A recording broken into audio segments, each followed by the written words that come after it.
ಆ ಪರಶುರಾಮ ತಂದೆ ಜಾಮದಾಜ್ಞೆಯ ಆಜ್ಞೆ ಪಾಲಿಸಲು ತನ್ನ ತಾಯಿ ರೇಣುಕಾದೇವಿಯ ಚಂಡ ಮುಂಡವನ್ನು ಅವರ ಪಡೆದ ಕೋಟ್ನಿಯಿಂದ ಕೊಚ್ಚಿ ಹಾಕಿದ್ದಾರೆ.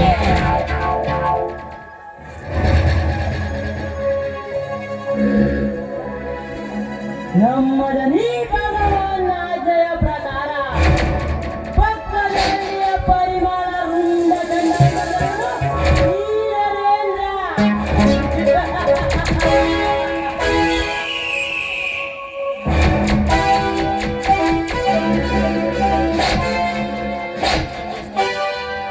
ನನ್ನಂತ ಮೇಧಾವಿ ವೀರನಿಗೆ ಒಪ್ಪಿಸಬೇಕಾದ ಕೆಲಸವನ್ನು ಆ ಕೈಲಾಗದ ಮರಿಯನಿಗೆ ಒಪ್ಪಿಸಿದನಲ್ಲ. ಯಾಕೆ? ನನ್ನ ಧೈರ್ಯ ಶೌರ್ಯದ ಮೇಲೆ ನಂಬಿಕೆ ಇಲ್ಲವೇ ಆ ಭಗವಂತನಿಗೆ? ಮರಿಯ ಮಾಡಬೇಕಾಗಿದ್ದ ಕೆಲಸವನ್ನು ಈ ನರೇಂದ್ರ ಮಾಡಿದ್ದಾರೆಂದು ಗೊತ್ತಾದರೆ ಅದೆಷ್ಟು ಕುಣಿದು ಕುಪ್ಪಳಿಸಿ ಚಪ್ಪಾಳೆ ತಟ್ಟುತ್ತಾರೋ ನಾ ಕಾಣೆ.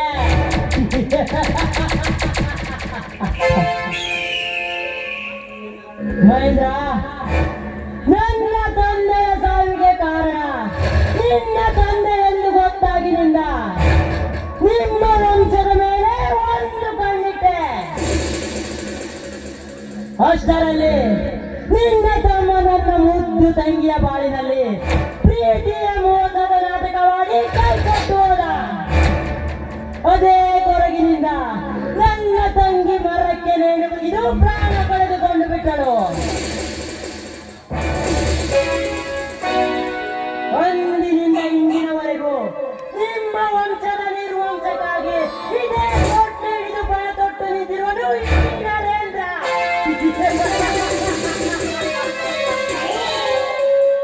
ಈ ನರೇಂದ್ರನ ನರನಾಡಿಯಲ್ಲಿ ಸೇಡಿನ ಬಿಸಿ ನಂತರ ಕುದಿಯುತ್ತಿದೆ. ಅಣ್ಣ ತಮ್ಮ ನಿಮ್ಮಿಬ್ಬರ ರಕ್ತವನ್ನು ಈ ಭೂಮಿ ತಾಯಿಗೆ ಅರ್ಪಣೆ ಮಾಡಬೇಕೆಂದು ಒಂದು ಸಣ್ಣ ಅವಕಾಶ ಸಿಕ್ಕರೆ ಸಾಕು, ಇದೇ ಕೋಟೆಯಿಂದ ತುಂಡು ತುಂಡಾಗಿ ಹೋಗ್ತಾ ಇದ್ದೇವೆ.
ಅಂದ ಹಾಗೆ ಯಾರನ್ನ ತುಂಡು ತುಂಡಾಗಿ ಕತ್ತರಿಸಿ ಹಾಕಬೇಕು ಅನ್ಕೊಂಡಿರುವೆ? ನಿಮಗೆ ಎದುರಾದವರನ್ನು, ನಿಮ್ಮ ಮಾತು ಕೇಳದವರನ್ನು. ಅಂದರೆ ನಮ್ಮ ಮೇಲೆ ಅಷ್ಟೊಂದು ಪ್ರೀತಿನ ನಿನಗೆ? ಬರೀ ಪ್ರೀತಿಯಲ್ಲ ಅಮ್ಮವ್ರೆ, ನಿಮ್ಮ ಮತ್ತು ದನಿಯವರ ಮೇಲೆ ನನ್ನ ಪ್ರಾಣವೇ ಇಟ್ಟುಕೊಂಡಿದ್ದೇನೆ. ಅಂದರೆ ಅದೇ ಪ್ರಾಣವನ್ನ ನಾನು ಬೇಕು ಎಂದು ಕೇಳಿದರೆ ಧಾರಾಳವಾಗಿ ಕೊಡುತ್ತೇನೆ ಅಮ್ಮವ್ರೆ. ಈಗಲೇ ನನ್ನ ಪ್ರಾಣ ಬೇಕಾಗಲಿ, ಕೊಟ್ಟು ಬಿಡುತ್ತೇನೆ.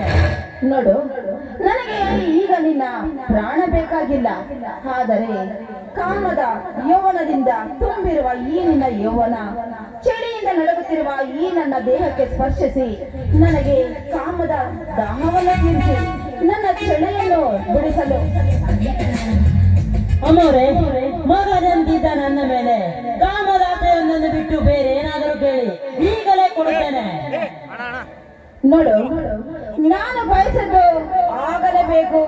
ಆಗದೆ ಹೋದರೆ ಬಿಡೋ ಹೆಣ್ಣು ನಾನಲ್ಲ. ಈಗ ಒಂದು ವೇಳೆ ನೀನೇನಾದ್ರೂ ನನ್ನ ಮಾತನ್ನ ಕೇಳದೇ ಇದ್ದರೆ ನನ್ನ ಪತಿ ದೇವರ ಹತ್ತಿರ ನಿನ್ನ ಬಗ್ಗೆ ಇಲ್ಲ ಸಲ್ಲದ ಮಾತುಗಳನ್ನ ಹೇಳಿ ಈ ಮನೆಯಿಂದ ಹೊರ ಹಾಕಬೇಕಾಗುತ್ತೆ. ಅಷ್ಟೇ ಯಾಕೆ, ಮಸಣದ ದಾರಿಯನ್ನು ನಿನಗೆ ತೋರಿಸಬೇಕಾಗತ್ತೆ. ಹೇಗೋ ಕುಡಿದ ಮತ್ತಿನಲ್ಲಿದ್ದಾಳೆ.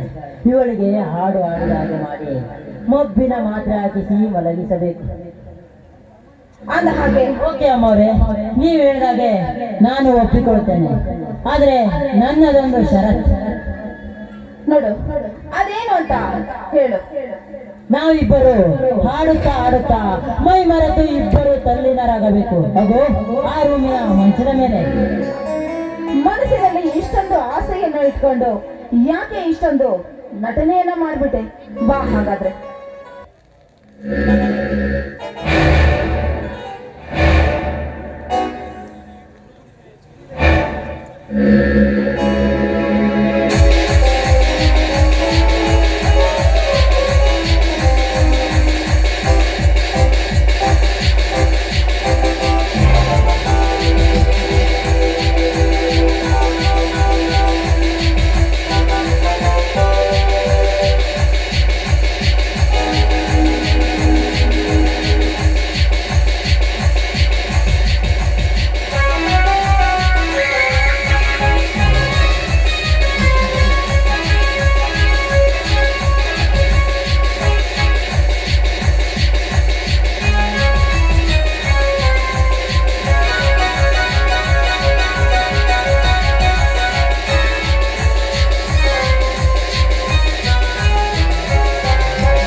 ಎಂದು ನೆನೆಸಿಕೊಂಡರೆ ಮನಸ್ಸು ಹುಟ್ಟುತ್ತೆ.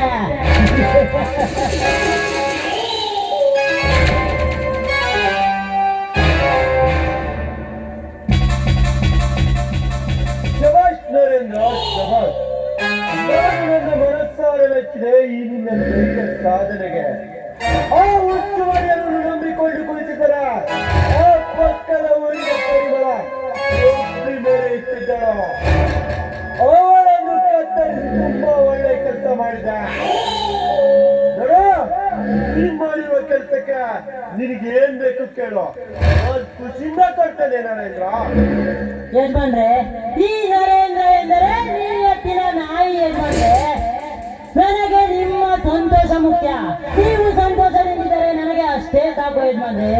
ಈ ಬಡವನನ್ನು ನಿಮ್ಮ ಮನೆಯಲ್ಲಿಟ್ಟುಕೊಂಡು 3 ಹೊತ್ತು ಅನ್ನ ಹಾಕಿ ಸಾಕಿದ್ದೀರಲ್ಲ, ಅದರ ಋಣ ತೀರಿಸುವುದು ಬೇಡವೇ?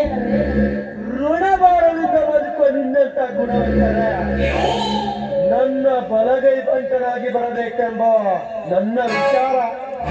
ಆ ಕೆಲಸಕ್ಕೆ ನಾಗೇಂದ್ರ ಇದ್ದಾನಲ್ಲ ಯಜಮಾನ್ರೆ.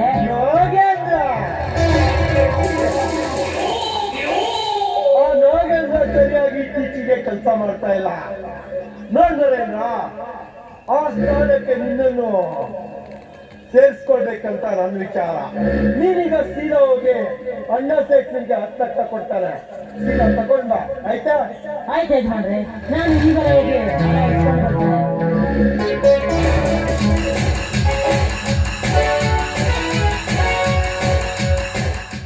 ಹೋಗು ಬಡ ಭಿಕಾರಿಯೇ, ಹೋಗ. ನಿನ್ನ ತಂದೆ ತಾಯಿ ತಂಗಿಯ ಸಾವಿಗೆ ಕಾರಣ ಯಾರೆಂದು ಗೊತ್ತಿರಲ್ಲ. ನನ್ನ ತಾಳಕ್ಕೆ ತಕ್ಕಂತೆ ನಿನ್ನ ಮೋಡ.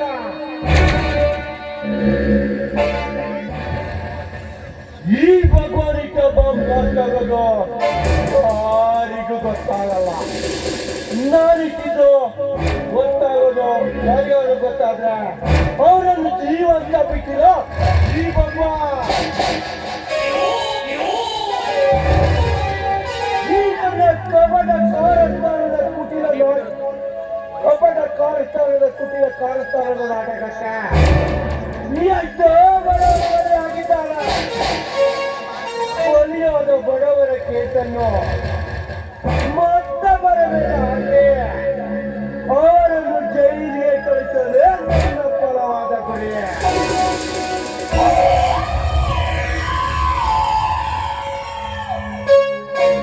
ಯಾರಾದರೂ ನನ್ನ ಮೇಲೆ ಕೇಸ್ ಬುಕ್ ಮಾಡಲು ಬಂದ್ರ ಅವರನ್ನು ಯಮಲೋಕಕ್ಕೆ ಕಳಿಸದ ಬಿಟ್ಟಿರೋ ಈ ಭಗವಾನ್. ನನ್ನ ಮನೆಯಲ್ಲಿ ಕೂಲಿ ಕೆಲಸ ಮಾಡಿಕೊಂಡು ಬಿಟ್ಟಿರುವ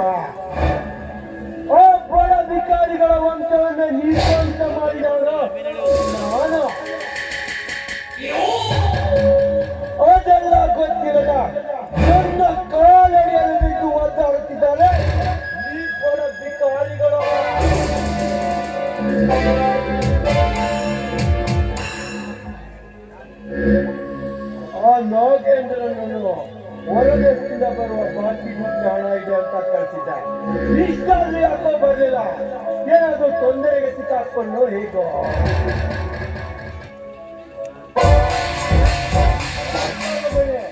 ನನ್ನ ದಾರಿಯನ್ನು ಕಾಯ್ತಾ ಇರುವಂತಿದೆ. ಹೌದು ನಾಗೇಂದ್ರ, ನೀನು ಬರಲು ತಡವಾಯ್ತಲ್ಲ, ಏನಾದ್ರು ತೊಂದರೆಗೆ ಸಿಕ್ಕಾಕೊಂಡು ಹೇಗೋ? ಹೌದು ಕಣೆ, ಆ ರತನ್ ಬರಗೈಗೊಂಡ ಪೊಲೀಸರಿಗೆ ತಂದಾಕೊಂಡು ನಮ್ಮ ವಿಷಯವನ್ನ ಬಾಯಿ ಬಿಟ್ಟಿದ್ದಾನೆ. ಪೊಲೀಸರು ನನ್ನನ್ನು ಹಿಂಬಾಲಿಸಿಕೊಂಡು ಬಂದ್ರು. ಅದಕ್ಕೆ ಓಡಿ ಬರೋದ್ರಲ್ಲಿ ಸ್ವಲ್ಪ ತಡವಾಯ್ತು. ಅದರಲ್ಲೇ ಬಾಕಿ ದುಡ್ಡು ಹಣ ತಂದಿಲ್ವೇ ಹೇಗೋ? ಆ ತಂದ ಹಣವನ್ನು ತಿಂದು ಹಾಕಿದ ಮೇಲೆ ನಿನಗೆಲ್ಲಿಂದ ಕೊಡಲಿ ಭಗವಾನ್? ಇನ್ನು ಮುಂದೆ ಹೀಗೆ ಒಂದೊಂದು ಸುಳ್ಳಿನ ಕಥೆ ಸೃಷ್ಟಿಸಿ ನಿನ್ನ ಹಣ ಲಪಟಾಯಿಸುವುದೇ ನನ್ನ ಮುಂದಿನ ಕೆಲಸ. ಏನಾಗೇಂದ್ರ, ಏನೋ ಯೋಚನೆ ಮಾಡ್ತಾ ಇದೀಯಾ? ಏನಿಲ್ಲ ದಣಿ, ನಾನು ಓಡಿ ಬರುವಾಗ ಪೊಲೀಸರ ಕೈಗೆ ನನ್ನ ಕೈಲಿದ್ದ ಸುಟ್ಕೇಸ್ ಸಿಕ್ತು. ವಾಪಸ್ ಹೋದ್ರೆ ಸಿಕ್ಕಿ ಹಾಕಿಕೊಳ್ಳುವನೆಂದು ಸುಮ್ಮನೆ ಓಡಿ ಬಂದೆ. ಸರಿ ನಾಗೇಂದ್ರ, ಹೋದ್ರೆ ಹೋಗ್ಲಿ ಬಿಡು, ನಿನ್ಗೇನು ಆಗ್ಲಿಲ್ಲ ತಾನೇ? ಇಲ್ಲ ದಣಿ, ನನ್ಗೇನಾಗಿಲ್ಲ. ಸರಿ ನಾಗೇಂದ್ರ, ನೀನೀಗ ಒಳಗಡೆ ಹೋಗಿ ರೆಸ್ಟ್ ಮಾಡು. ಆಯ್ತು ದಣಿ.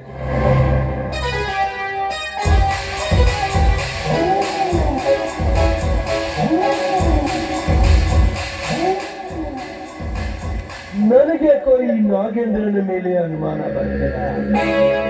ಯಾರಕ್ಕೂ ಈ ನಾಗೇಂದ್ರ ಮೇಲೆ ನನ್ನನ್ನು ಕಂಡಿಕೊಂಡಿಲ್ಲ.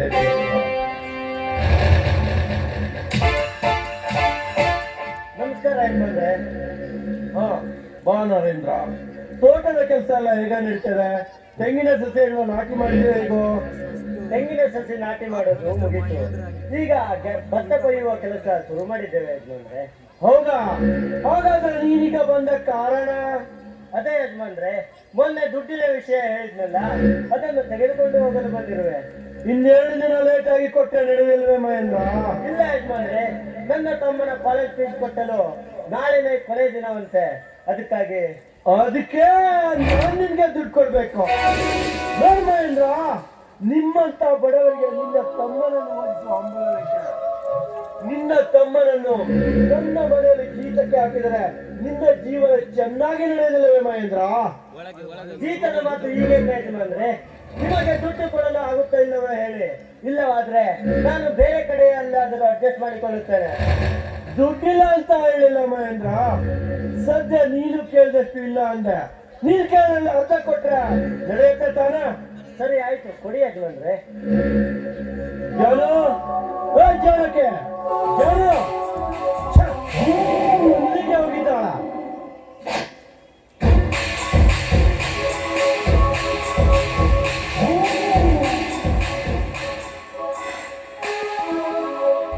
ಅಣ್ಣ, ಅವ್ರು ಮಲಗಿದ್ದಾರೆ.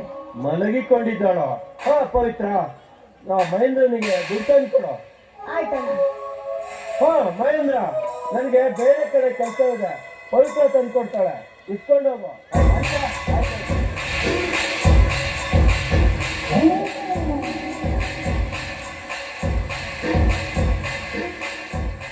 ತೆಗೆದುಕೊಳ್ಳಿ ಮಹೇಂದ್ರ. ಪವಿತ್ರ, ತೋಟದಲ್ಲಿ ತುಂಬಾ ಕೆಲಸ ಇದೆ, ನಾನಿನ್ನು ಬರುತ್ತೇನೆ. ಇದೇನು ಮಹೇಂದ್ರ, ಅಷ್ಟೊಂದು ಅವಸರಾಗಿ ಬಂದು ಇಷ್ಟು ಬೇಗನೆ ಹೊರಟು ಹೋಗ್ತಿದೆ ಅಂತಿದ್ರಲ್ಲ, ಇಷ್ಟೇನಾ? ಪವಿತ್ರ, ಬಡವನಿಗೆ ಬದುಕಿನ ಚಿಂತೆ, ಶ್ರೀಮಂತನಿಗೆ ಹಣದ ಚಿಂತೆ, ಪ್ರೇಮಿಗಳಿಗೆ ಪ್ರೀತಿಸುವ ಚಿಂತೆ, ಆದರೆ ನನಗೆ ಆ ನನ್ನ ತಮ್ಮನ ಓದಿನ ಚಿಂತೆ. ಇದೇನು ಮಹೇಂದ್ರ, ಈ ರೀತಿ ಹೊರಟಾಗಿ ಮಾತಾಡ್ತಿದ್ದೀರಾ? ಅದೇನಂತ ಸ್ವಲ್ಪ ಬಿಡಿಸಿ ಹೇಳ್ಬಾರ್ದಾ? ಏನಂತ ಹೇಳಲಿ ಪವಿತ್ರ, ನನ್ನ ತಮ್ಮನ ಕಾಲೇಜ್ ಫೀಸ್ 10,000 ಕಟ್ಟಬೇಕಂತೆ. ಆದರೆ ಯಜಮಾನರು, ನಾನೆಲ್ಲ ಕೇಳಿಸ್ಕೊಂಡೆ ನೀವು ಮಾತಾಡೋದನ್ನು. ನೋಡಿ, ನಾನು ಕೊಟ್ಟಿರುವ ಹಣ ಎಷ್ಟಿದೆ ಗೊತ್ತಾ? 15,000 ಇದೆ. 15,000? ನೀವೇನಾದರೂ ನಿಮಗೆ ಕಟ್ಟಬೇಕಿದ್ದ ಎಕ್ಸಾಮ್ ಫೀಸ್ ಏನಾದರೂ ನನಗೆ ಕೊಟ್ಟಿದ್ದೀರಾ?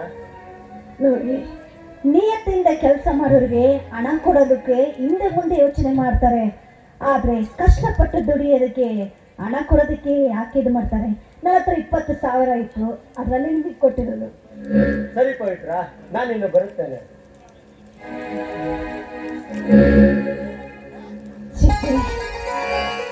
ನನ್ನ ಪ್ರಿಯತಮನಾದ ಈ ಮಹೇಂದ್ರನಿಗೆ ನಾನು ಕೈಯಿಂದ ಕೂಲಿ ಕೊಡಬೇಕೆ? ಇದೆಲ್ಲ ನನ್ನಿಂದ ಸಾಧ್ಯವಾಗುತ್ತಿಲ್ಲ. ಆದಷ್ಟು ಬೇಗ ಇವ್ರನ್ನ ಮದುವೆ ಮಾಡಿಕೊಳ್ಳಲೇಬೇಕು. ದೇವರ ಕೃಪೆಯಿಂದ ನಮ್ಮಿಬ್ಬರ ಮದುವೆ ಆಗ್ಬಿಟ್ರೆ ಅಷ್ಟೇ ಸಾಕು. ಅದೇ ದೇವರಲ್ಲಿ ನಾನು ಬೇಡ್ಕೊಳ್ಳೋದು.